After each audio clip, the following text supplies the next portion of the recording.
جبریل امین علیہ السلام سے فرمایا کہ ذرا دیکھ کے آؤ جہنم کا ہولناک منظر، بھیانک صورتحال۔ حضرت جبریل امین علیہ السلام نے دیکھی تو آ کے اس کی مالک کوئی بھی نہیں جانا چاہے گا، کبھی کوئی پسند نہیں کرے گا دوزخ کی طرف جانا۔ تو فرمایا ذرا ان چیزوں کو بھی دیکھ لو جو جہنم میں لے جائیں گی۔ تو خواہشان نفسانیہ، وہ چیزیں جو دنیا میں بندے کو لذت دیتی ہیں، وہ ساری چیزیں حضرت جبریل امین علیہ السلام نے جب دیکھی، ان چیزوں پر نظر پڑی تو عرض کرنے لگے مالک یہ تو مشکل ہی ہے کوئی دوزخ سے بچ سکے، اس لیے کہ وہ جتنی نفسانی خواہشات ہیں۔ اچھا مزہ صرف روٹی کا ہی نہیں، لوگوں کو باتیں کرنے کا بھی مزہ ہے۔ بعض لوگ اس لذت کا بھی شکار ہیں بیچارے، وہ کسی کو موقع نہیں دیتے، ساری باتیں خود ہی کر جاتے ہیں۔ پروٹوکول کا بھی مزہ ہے، اور بھی کئی سے کئی بیماریاں ہیں۔ حضرت حارث محاسبی رحمۃ اللہ علیہ فرمایا کرتے تھے دیندار کہلانے والے لوگ نفس کی باریک چالوں کا شکار ہوتے ہیں، نیکی تقوی اور پرہیزگاری کے نام پر دینی تعارف رکھنے کے باوجود۔ تو بھائیوں ہر خواہش پوری نہیں کی جاتی، نفس بچے کی طرح ہوتا ہے، آپ ایک بات مانیں گے وہ ایک اور آپ کے سامنے رکھ دے گا، کہیں قناعت کرنا ہے۔ اللہ تعالیٰ نے قرآن مجید میں سورۃ البقرہ کے اندر اصحاب صفا کی شان بیان کی، کہا کہ ان لوگوں کا حق ہے کہ تم ان پر خرچ کرو جو اللہ کی راہ میں روک دیے گئے ہیں، وہ محنت نہیں کر سکتے، باہر نہیں نکل سکتے، چل پھر نہیں سکتے۔ فرمایا تم انہیں ان کی صورتوں سے پہچان لو گے، لیکن ان کی شان پتہ کیا ہے؟ لا یسألون الناس الحافا، ضرورت مند ہے وہ، اللہ کا قرآن کہتا ہے، لیکن لا یسألون الناس الحافا، وہ کسی سے لپٹ لپٹ کر سوال نہیں کرتے، وہ سوال نہیں کرتے کسی کے سامنے کہ کہیں گڑ گڑانا نہ پڑے۔ آج کتنا لالچ ہے لوگوں کے دلوں میں، آپ یقین کریں میں نے بڑے اس طرح کے غریب دیکھے ہیں کہ ان کے پاس کروڑوں روپیہ ہے لیکن بندے غریب ہیں، لاکھوں پڑے ہیں پر غریب ہیں۔ کیوں؟ کہ نفس کی دوڑ ختم نہیں ہو رہی۔ انہیں ایک اور ارب پتی آدمی ہے وہ سونے نہیں دیتا، اس کی پجاروں، اس کی گاڑی، اس کے بنگلے، وہ نیند ہی نہیں آتی۔ اتنے غریب ہیں، مالدار ہونے کے باوجود ان کی غریبی پر ترس آتا ہے کہ یار تم بس کر دو، اب اس لالچ سے، اس حیرت سے، اس ہوس سے باہر نکلو۔ مسند امام احمد بن حنبل کے 2 جملے نبی پاک کی حدیث کے، قربان جاؤں کیا انداز تکلم ہے، یا رسول اللہ عزت کیا ہے؟ تو حضور فرمانے لگے جو رب نے تجھے دیا اس پہ راضی ہو جا تو عزت والا ہو جائے گا۔ حضور ذلت کیا ہے؟ فرمایا لالچ نہ کرنا، کبھی بھی ذلیل ہو جائے گا۔ ہیرس میں، ہوس میں، لالچ میں ذلت ہے، اور رب جو دے دے اس پہ راضی ہونے میں عزت ہے۔ باعزت وہ آدمی ہے جو قناعت پسند ہے، جو اللہ کی عطا پر راضی ہے۔ بھائیو ہرس نہیں، دوسروں کی چیزیں دیکھ کر کبھی رال نہیں ٹپکنی چاہیے کہ جو مال جس کا ہے اللہ نے اسے دیا ہے، میرے لیے وہ بہتر ہے جو رب نے مجھے دیا ہے، جو رب نے اس کے لیے پسند کیا ہے وہ میرا تھوڑی ہے، میرا تو وہ ہے جو مالک نے میرے لیے پسند کیا ہے۔ وہ ہمارے ایک بڑے خطیب تھے زبردست، اور اللہ تبارک و تعالی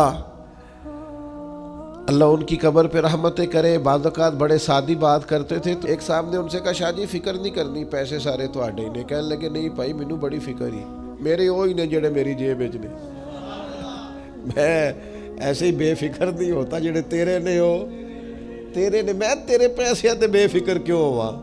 جڑے تیرے نے ہو تیرے نے، جڑے میرے نے ہو میرے نے۔ میں بلا وجہ تیری اس بات پہ بھروسہ فکر نہیں کرنی، پیسے بڑے نے تیرے کول بڑے نے نہ پائی، مینوں جڑی ضرورت ہے میں وہ دی فکر ہے۔ اس کو سمجھیں آپ، اس چیز کو، یہ استغنا ہے۔ اور نبی پاک علیہ الصلوۃ والسلام نے ارشاد فرمایا جو بندہ غنی ہونا چاہتا ہے نا، جو لوگوں سے بے نیاز ہونا چاہتا ہے، اللہ اسے بے نیاز کر دیتا ہے۔ جو چاہتا ہے نا میں بچ جاؤں لوگوں سے، بس مجھے اللہ ہی عطا کرے، تو حضور فرماتے اللہ بھی اسے غنی کر دیتا ہے۔ اور ایک فرمایا اگر کبھی مفلسی آ جائے تو مفلسی رب سے بیان کرنا، لوگوں سے نہ بیان کرنا۔ کبھی غریبی آ جائے، مفلسی آ جائے تو اکیلے بیٹھ کے رب کے حضور عرض کرنا، ہر بندے کے سامنے نہ روتے پھرنا، غربت بڑی آ گئی، حالات بڑے خراب ہو گئے، پریشان بڑا ہو گیا، کیا بتاؤں، لٹ گئے اور حالات نے جکڑ لیا، اور جناب کیا بتائیں فلاں دھوکہ دے گیا۔ فرمایا جو مفلسی لوگوں کے سامنے بیان کرے گا اللہ اسے غنی نہیں کرے گا، ترمذی میں موجود ہے۔ اور فرمایا جو مفلسی اپنے رب کے سامنے بیان کرے نا، اللہ دیر سے کرے یا جلدی کرے اللہ اسے غنی فرما دے گا، دکھ دور کر دے گا مالک اس کے۔ شرط یہ ہے کہ تھوڑے سے مضبوط ہو جائے۔ اپنے لفظوں میں بات کروں تو ذرا یار اپنے آپ میں جینا سیکھیں، ذرا تھوڑا سا نا انسان کے پاس جو ہے اس کے اندر وزادار رہے، شاندار رہے۔ سانو تخت ہزارے دی لوڑ کیے تے نالے کی لگے شہر ببول دے نال، اسی تے اپنی بال کے سیکنے ہاں، سانو کی لگے کسے اور دے نال۔ یہ ضرورت کیا ہے ہم کو مطلب چکروں میں پڑھنے کی، پریشان ہونے کی۔ میں سفر کرتا ہوں نا تو دوست مجھے کہتا ہے بڑی گاڑی لے آئے، میں کہ یار مزاح سے کبھی کبھی عذرائے محبت میں کہتا ہوں آپ کہہ رہے ہیں بڑی گاڑی لے آئیں تو آپ لے آئیں گے پھر لے جائیں گے، تو وہی ٹھیک نہیں جو ہمارے پاس ہے، لے آئیں گے پھر لے جائیں گے، تو ہمیں کیا مصیبت پڑی ہے جی تھوڑی دیر کے لیے اس میں بیٹھے اپنی عادت خراب کریں۔ ہمارے پاس جو ہے وہ بہترین ہے، زبردست ہے۔ ایک دوست مجھے کہنے لگے میں 10 کو دن لیا آ نہ جاواں تہاڈی سیکیورٹی کراں گا، میں کہ یہاں تے پکا آنا آ جانا، تیرا پتہ چل 10 کو دن آ جاواں تو اتھے ہی رہ جتے ہیں۔ اس کا کیا مطلب ہوا؟ یہاں تو آ جانا سمجھ آ رہی ہے ابھی تو آپ کے پاس جو ہے، جو لطف ہے۔ اب تو یہ ادارہ اللہ کے فضل سے بڑے عرصے میں وسیع ہو جائے گا، مزید برکت ہو جائے گی۔ جو دوست شروع سے ہمیں جانتے ہیں، ہماری مسجد بڑی چھوٹی تھی، تو ایک دفعہ ایک صاحب آ گئے مجھے کہنے لگے وہ ایک بہت بڑی مسجد ہے آپ کو وہاں نہ لے جائے۔ میں کہ کیوں جی؟ وجہ کہنے لگے وہ بہت بڑی مسجد ہے وہاں زیادہ تعارف ہو جائے گا۔ میں کہ چھوٹی مسیتیں رہ کے تینوں میرا تعارف ہو گیا نا، ہو گیا نا، آ گیا نا میرے بھائی، تو انشاءاللہ تعالی باقیوں کو بھی تعارف ہو جائے گا۔ آپ پریشان نہ ہو، ہمیں جو رب نے دیا اتنا شاندار دیا ہے، اتنا شاندار دیا ہے کہ میں تو ناز سے کہا کرتا ہوں خدا جانے بلندی ہے کہ پستی، پر جہاں میں ہوں وہاں کوئی نہیں ہے۔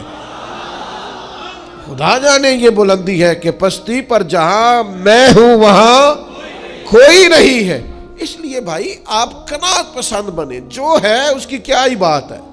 میرے والد صاحب بظاہر انگوٹھا چھاپ تھے، تو میری والدہ نے ایک دفعہ مثال دی کسی کے بچوں کی، وہ فلانے دے بچے اتھے پہنچ گئے نے، تو میرے ابا جی فرما لیں خبردار میرے بچیاں نو کسی دے بچیاں دی مثال نہیں دینی، میرے بچے احساس کمتری کا شکار ہو جائے کہ خبردار۔ فرمایا میرے بال سارا نالوں چنگے نے، ہم انہیں مجبور کریں کہ گلی محلے کے بچوں کو دیکھ کے تو یہ بیچارے پریشان ہوتے پھرے کہ او خو کتھے پہنچ گئے نے، تیسی کتھے رہ گئے۔ خبردار، جہاں ہے سب سے بہتر ہے، خدا کا شکر ہے۔ آپ فالو کریں، کسی کو کرنا ہو پر نیکی کے کام میں کریں، پرہیزگاری کے کام میں کریں کہ یار وہ تقوی میں کہاں پہنچ گیا ہے۔ اور یہی حضور نے ہمیں حکم دیا، نبی کریم علیہ السلام فرمانے لگے دنیا داری میں دیکھنا تو اپنے سے نیچے دیکھنا، دین میں دیکھنا تو اپنے سے اوپر دیکھنا۔ دین میں دیکھو وہ زیادہ عبادت کرتا ہے، زیادہ خرچ کرتا ہے، زیادہ متقی ہے، ادھر دیکھو، اور دنیا داری میں دیکھو تو پھر ذرا نیچے دیکھ۔ عزیز بھائیوں، قناعت پسند بنے۔ کیا انداز ہے حضور کا سمجھانے کا، یعنی ایک مبارک مجھے میرا بھائی دے رہا ہے، ایک مبارک مجھے میرا شاگرد دے رہا ہے، ایک مبارک مجھے میرا کوئی استاد دیتا ہے، اس میں مزہ ہی اور ہے۔ ایک مبارک مجھے کوئی نیک آدمی دے تو اس میں لذت ہی، اور اگر مبارک نبی کریم عطا فرمائے تو صلی اللہ تعالی علیہ وسلم، اگر حضور مبارک دیں تو امام طبرانی لکھتے ہیں، امام ترمذی لکھتے ہیں، حضرت فضالہ رضی اللہ تعالیٰ عنہ حدیث کے راوی ہے، حضور فرمانے لگے اسے مبارک ہو جسے اللہ نے اسلام کی ہدایت عطا فرمائی، پھر اس کی ضرورت کے مطابق روزی عطا کی، اور پھر اس روزی پر اللہ نے اسے قناعت بھی عطا فرمائی، اسے حضور مبارک دیتے، فرمایا تمہیں مبارک ہو کہ تمہیں اسلام کی ہدایت ملی ہے، ضرورت کے مطابق روزی ملی ہے، اور روزی پر قناعت ملی ہے، تمہارے اندر ٹھہراؤ ہے، حوصلہ ہے، صبر ہے۔ بھائیو بے چین نہ رہا کریں، آپ کسی کا مال دیکھیں گے پریشان ہو جائیں گے، آپ کسی شخص کا گھر بار بار دیکھیں گے تو آپ الجھ جائیں گے۔ آپ کے پاس جو ہے وہ سب سے بہتر ہے یار، آپ کو اللہ نے جو عطا کیا ہے وہ ساری دنیا سے اچھا عطا کیا ہے۔ اور پھر خدا را کبھی کسی بندے کے، میرے صاحب قبلہ عالم رحمت اللہ علیہ ہمیں فرمایا کرتے تھے کہ دین کے لیے بھی کسی سے کسی چیز کا مطالبہ کرنا تو وہ بھی لپٹ لپٹ کے نہیں کرنا۔ یہ کام ہے نا، میرے دوستوں کا مجھ سے شکوہ ہے کہ اگر آپ چاہیں تو بڑی جلدی بھی ہو سکتا ہے، اور اس میں کوئی شک نہیں، مجھے امید ہے، لیکن جو اپنے مزاج ہے اس مزاج کا سودا نہیں کرنا چاہتا، جو اپنی طبیعت ہے اس طبیعت سے باہر نہیں جانا چاہتے، جو جہاں ہے نا وہ مطلب آپ یقین کریں کہ بڑی پرانی بات ہے، اب تو میرے بال سفید ہو رہے ہیں تو اب تھوڑی میری طبیعت ٹھنڈی ہو گئی ہے، بعض معاملات میں بڑا جلالی ہوتا تھا کسی زمانے، تو اس وقت یہ 5,000 کا نوٹ نیا نیا آیا تھا، تو ایک صاحب نے نا مسجد کے لیے 5,000 روپیہ دیا، تو پہلے کھولا پھر سیدھا کیا، اور سیدھا کر کے نا اس نے ایسے کر کے کوئی 10-15 لوگ بیٹھے تھے، تو کہا صاحب ہے مسیت لی رکھ لو، تو میں ایک 5,000 اور کولوں کڈیا نال لایا، میں کہ تسی رکھ لو تو انہوں زیادہ لوڑ ہے۔ کہنے لگے یہ کیڑا سٹائل ہے؟ میں کہا جیڑا تہاڈا سٹائل سی نا دینے دا، یہ دا جواب ہے۔ آپ کو پتہ نہیں ہے یہ اللہ کے گھر میں آپ دے رہے ہیں، آپ جانتے نہیں ہماری طبیعت کو، آپ کو پتہ نہیں ہمارا کیا آپ کا انداز ہے، یہ اللہ کے راستے میں آپ دے رہے ہیں، جائیں جا کے کہیں اور دے لیں، سانو تخت ادارے دی لوڑ کیے۔ تو عزیز بھائی آپ قناعت کریں، آپ صبر کریں، آپ حوصلہ کریں، آپ تھوڑا ٹھہرے، جو آپ کا نصیب ہے کہیں جا سکتا، کوئی لے جا سکتا، تو مسئلہ کیا ہے؟ جب اللہ کے خزانے بھرے ہوئے، ہمارا دعویٰ ہے کہ کون دیتا ہے، دینے کو منہ چاہیے، دینے والا ہے سچا ہمارا نبی، اور جب ہمارا دعویٰ یہ ہے کہ نبی پاک سے قطرہ مانگو نا، کبھی قطرہ، میں نے ایک بار کہا تھا میری جھولی خالی ہے، پھر انہوں نے اتنا دیا کہ مجھ سے سنبھالا نہ گیا۔ تو پھر آپ یہ کیا مطلب، ایک طرف آپ کہتے ہیں میں حضور کا منگتا ہوں، اور دوسری طرف آپ کی رال ٹپکتی ہے کسی کا مال دے کے، اس کا معنی کیا ہوا؟ تھوڑا رکے یار، یہ ان حدیثوں کو نچوڑے نا، اگر آپ ان روایات کا رس نکالے تو پوری زندگی آپ کی میٹھی ٹھنڈی اور خوشبودار ہو جائے۔ کبھی آپ ان کا خلاصہ اپنی زندگی میں نافذ کریں۔ اس حدیث کو امام ابو داؤد رحمت اللہ علیہ نے جید اسناد کے ساتھ روایت کیا ہے، امام مسلم کی شرائط پہ حدیث پوری اترتی ہے۔ حضرت ثوبان بن مالک رضی اللہ تعالیٰ عنہ ارشاد فرماتے ہیں، نبی پاک علیہ الصلوۃ والسلام نے فرمایا صرف ایک چیز کی ضمانت مجھے دے دو، میں تمہیں جنت کی ضمانت دیتا ہوں۔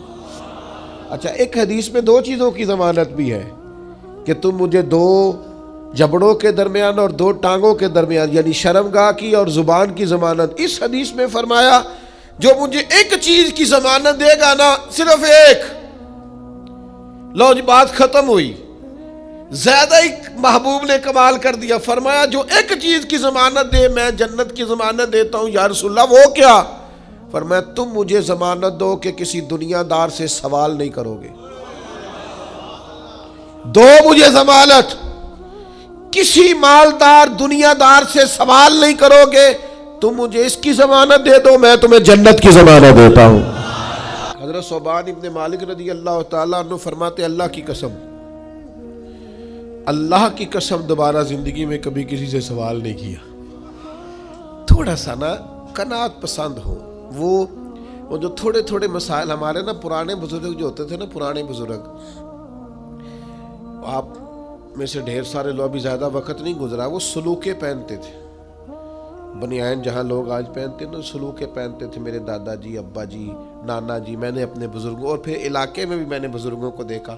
ایک بزرگ کو میں نے دیکھا سلوکے کی جیبیں زیادہ ہوتی تھی، تو ان سے کہا جیبیں زیادہ کیوں ہیں؟ کہنے لگے تھوڑی سی زمین ہے، تھوڑی سی آمدن ہوتی ہے، تو میں نہ پھر سلوکے میں جیبوں میں تقسیم کر لیتا ہوں کہ یہ اتنی سی رقم اگلے بیج کے لیے رکھ لی ہے، یہ رقم گھر کے خرچے کے لیے رکھ لی ہے، یہ سلوکے کی تیسری جیب میں نے تھوڑی سی رقم غریبوں مسکینوں کے لیے رکھ لی ہے. تو ایک اور بڑا میٹھا جا کام کہنے لگے چوتھی رکھیے کدے لئی؟ تیاں تیانیاں لئی. اوئے ہوئے اس سادگی پہ کوئی مر ہی جائے کیوں نہ. اے نہ تھی بیٹیوں نے آنا ہے، بہنوں نے آنا ہے. اور وہ لوگ جب پیسے نکالتے تھے تھوڑے تھوڑے تو بادشاہ نظر آتے تھے. بادشاہ مالی طور پر زیادہ مضبوط لوگ نہیں ہوتے تھے، لیکن نفسانی خواہشات تھوڑی، دائرہ کار تھوڑا، اور ہرس، ہوس، لالچ، طمع اس سے مبرہ لوگ، جو اللہ نے دیا اس میں مطمئن، سیلف میڈ. میں کیسے بتاؤں کہ دور ایسا آ گیا ہے، لوگ آپ ناراض نہ ہو جائیں مجھ سے، تو طریقہ یہ ہے کہ میں نے لوگوں کے پیسوں پہ کاروبار کرنا ہے. یہ باقاعدہ ٹرینڈ چلتا ہے. اس سے پیسے لے لیے، پھر کچھ دن استعمال کیے، جب اس نے مانگے تو اس سے لے کے اس کو دے دیے، پھر اس نے مانگے تو پھر کسی تیسرے سے لے کے دوسرے کو دے دیے، پھر تیسرے نے جب سوال کیا تو اس سے لے کے. یہ ڈھیر سارے لوگوں کو پتہ ہے اس بات کا. تو کیا کر رہے ہیں؟ یہ کاروبار ہو رہا ہے جی، یہ تجارت ہو رہی ہے. یہ آپ کیا کر رہے ہیں؟ لوگوں کے پیسوں پہ کمائی کر دی. آپ نے کوئی کمائی نہیں کرنی، اللہ نہ کرے آپ رسوا ہو جائیں گے. یہ تکلیف دے گی. جس دن یہ بات کھلے گی اس دن آپ کے لیے تکلیف کا باعث ہوگی. جب لوگوں کو پتہ چلے گا پھر آپ کا اعتماد خراب ہو جائے گا، پھر آپ کا وہ جو وقار کا اور بھرم کا جو اللہ تعالیٰ نے ایک نظم بنایا وہ ٹوٹ جائے گا. ایسا کیوں کریں ہم؟ کیا ضرورت ہے؟ آپ کے پاس جو ہے اس میں مطمئن رہنا شروع کریں. جو ہے اس پر قناعت کریں. قناعت میں عزت ہے، قناعت میں بردباری ہے. میرے بھائیوں، زیادہ خواہشات ہی نہیں، تھوڑا سا محدود سا دائرہ کار. وہ لوگ کتنے پیارے ہوتے تھے جو دو جوڑوں میں خوش رہتے تھے. وہ کتنے حسین لوگ ہوتے تھے جن کی محدود زندگی تھی، اس کے اندر وہ مطمئن رہتے تھے. اب تو میرے بھائی لوگوں سے ڈیسائیڈ ہی نہیں ہوتا. الماری میں کپڑے اتنے لٹکے ہیں کون سا پہننا ہے، جوتے اتنے پڑے ہیں آج کون سا پہنوں، ڈیسائیڈ ہی نہیں ہوتا. اور پھر سارا میک اپ کرنے کے بعد بھی مطمئن نہیں ہے کہ میں اچھا لگ رہا ہوں کہ نہیں لگ رہا، اے ٹھیک ہے کہ نہیں، اے ٹھیک ہے کہ نہیں. او بھائی تو بالکل ہی ٹھیک نہیں، تیرے کل سامان ہی زیادہ ہے. یہ تھوڑا سا اگر کم ہو اور تیرا دائرہ کار ذرا محدود ہو تو تیرے لیے آسان ہو جائے. دیکھو نا نبی کریم علیہ الصلوۃ والسلام نے کیا بیان فرمایا. حضرت سہل بن سعد رضی اللہ تعالیٰ عنہ حدیث کے راوی ہیں، ارشاد فرماتے ہیں کہ حضرت جبریل امین علیہ السلام حضور کی بارگاہ میں آئے اور آ کے عرض کی کہ اللہ کے رسول صلی اللہ تعالیٰ علیہ وسلم میں عرض کروں آپ کی خدمت میں کہ مومن کی عزت کیا ہے. تو حضور نے فرمایا جبریل بتائیے. تو عرض کرنے لگے یا رسول اللہ مومن کی عظمت تہجد پڑھنے میں ہے اور اس کی عزت لوگوں سے بے نیاز ہو جانے میں ہے. لوگوں کے مال پر کبھی بھی توجہ، یہ اس کی عزت ہے. اور اگر ساتھ عظمت بھی چاہتا ہے پھر جب دنیا سوئی ہو تو اپنے رب کے حضور تہجد کے لیے کھڑا ہو جائے. پھر عزت بھی ہو گئی اور ساتھ عظمت بھی نصیب ہو گئی. مانا کیا ہے؟ مانا کیا؟ لوگوں کی طرف جھکاؤ کی بجائے اپنا جھکاؤ اللہ کی جانب کرے. لوگوں کی طرف دیکھنے کی بجائے اپنی توجہ اپنے مالک کی طرف کرے. جب ہم چھوٹے ہوتے تھے تو کچھ لوگ نا کہانیوں میں زندہ رہتے تھے، بڑے بوڑھے کہانیاں سنایا کرتے تھے. اور کہانیوں میں ایک کہانی کا مرکزی نقطہ یہ ہوتا تھا کہ خزانہ مل گیا فلانے کو. تو یہ خزانہ بڑی نعمت تھا. اور پھر وہ کہانیاں ہی بچوں کے خواب بھی بن گئیں. وہ بعض ایسے بھی تھے نادان جو محنت کرنے کی بجائے کسی خزانے کے چکر میں پڑ گئے کہ کہیں سے کوئی خزانہ ہی ہاتھ لگ جائے، میں سویرے اٹھوں اور جناب میرے نہ بس تکیے کے نیچے نہ خزانہ ہی خزانہ ہو. میں بس جا رہا ہوں تو میری گاڑی سے کوئی چیز ٹکرائے اور میں اتروں تو خزانہ ہی خزانہ ہو. وہ چونکہ کہانیوں میں خزانہ تھا، باتوں میں تھا، طبیعتوں پہ جم گئی. تو خزانہ تلاش کرتے ہیں لوگ، خزانہ ڈھونڈتے ہیں لوگ، خزانے کی طلب کرتے ہیں، چاہتے ہیں خزانہ ہاتھ آ جائے. اور خزانے کی جو عرف عام میں تشریح ہے وہ یہ ہے کہ اب خزانہ ہاتھ آ گیا، اب بھائی ختم ہو گئی بات، اب کوئی ضرورت ہی نہیں بچی. اور لوگ بطور تنقید بھی ایک بات کرتے، پتہ نہیں اس کے ہاتھ کون سا خزانہ آ گیا ہے. تو خزانہ یہ ہے کہ اب ختم ہو گئی، اب یہ سب سے امیر شخص ہے. تو بھائی خزانہ ہی نہ بتا دیں آج آپ کو خزانہ کیا ہے. اور خزانہ سارے ہی پا سکتے ہیں، تھوڑی جد و جہد کریں تو خزانے کے قریب جا سکتے ہیں. امام بہقی نے، حافظ منذری نے حدیث نقل کی ہے. حدیث کے راوی حضرت جابر ابن عبداللہ رضی اللہ تعالیٰ عنہ ہے. حضرت جابر ابن عبداللہ رضی اللہ تعالیٰ عنہ فرماتے ہیں نبی کریم علیہ السلام نے فرمایا قناعت ایک ایسا خزانہ ہے جو کبھی ختم ہی نہیں ہوگا، ہمیشہ تمہارے پاس ہی رہے گا. اتنا بڑا خزانہ ہے قناعت، جو تمہارے پاس ہے اس پہ راضی ہو جاؤ. یہ وہ خزانہ ہے حضور فرماتے کبھی ختم ہوگا ہی نہیں. تمہارے پاس ہمیشہ فراوانی رہے گی، وسعت رہے گی، تمہارے پاس بہت کچھ رہے گا. شرط یہ ہے کہ تم قناعت اختیار کرو. جوانوں سے اور خواتین سے بالخصوص یہ گزارش ہے کہ زندگی کو نہ قناعت والا بنائے. آپ اس چکر سے نکل آئیں کہ فلاں کے پاس یہ آ گیا، فلانا دیکھے کہاں پہنچ گیا. یہ نفس کی دوڑ ہے، یہ کبھی ختم. سہ سہ نفل نمازاں پڑھیاں ظالم نفس نہیں مردہ، تے بانج فقیروں کسے نہیں ماریا، اے ہوئی چور اندر دا. آپ مجھ سے ناراض نہ ہو. ہمارے اسا فرمایا کرتے تھے کہ میری طرح کے، یعنی میری طرح کے لوگ جو بظاہر پگڑیوں میں، جبوں میں اور دینی لباس میں نظر آتے ہیں، فرماتے ہیں ان کے لیے بھی بڑا ضروری ہے کہ ان کا باطن قناعت پسند ہو. اگر کہیں باطن کے اندر ہرس ہے، ہوس ہے، لالچ ہے، تو جتنا مرضی بڑا مرضی میں اونچی کرسی پہ بیٹھا ہوا ہو، نتیجہ کچھ نکلنے والا نہیں ہے. دینی معاملات کو لے کر بھی لوگ دنیا چاہتے ہیں. کوئی وظیفہ بتائیں رزق میں برکت کا، اور میں نے کہا تو رب کی رضا کا وظیفہ کیوں نہیں پوچھتا؟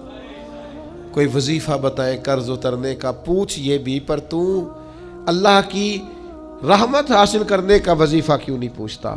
اپنی طبیعت کے اندر اس بات کو جاگزیں کریں کہ ہم نے قناعت پیدا کرنی ہے، ہم نے قناعت پسند رہنا ہے. اور پھر حضرت شفیق بلخی رحمۃ اللہ تعالیٰ علیہ سے ایک شخص نے آ کے کہا تھا حضور میں بے چین بڑا رہتا ہوں، بے قراری بڑی ہے، اضطراب بڑا ہے، دل بڑا پریشان رہتا ہے. حضرت شفیق بلخی رحمۃ اللہ علیہ فرمانے لگے ایک چیز ہے جو بندے کو راحت میں مبتلا کرتی ہے، اس کے وجود کو ٹھنڈا کر دیتی ہے. وہ کیا ہے؟ کہا وہ قناعت ہے. لالچ چھوڑ دے.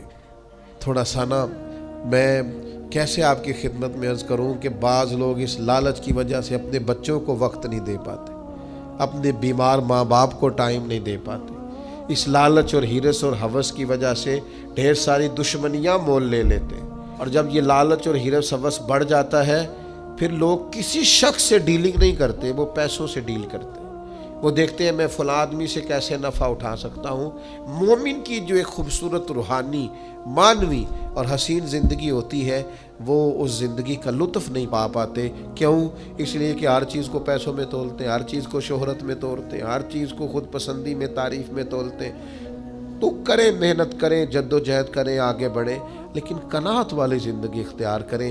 ہرس ہوس لالچ سے بچیں. اللہ سمجھنے کی توفیق دے.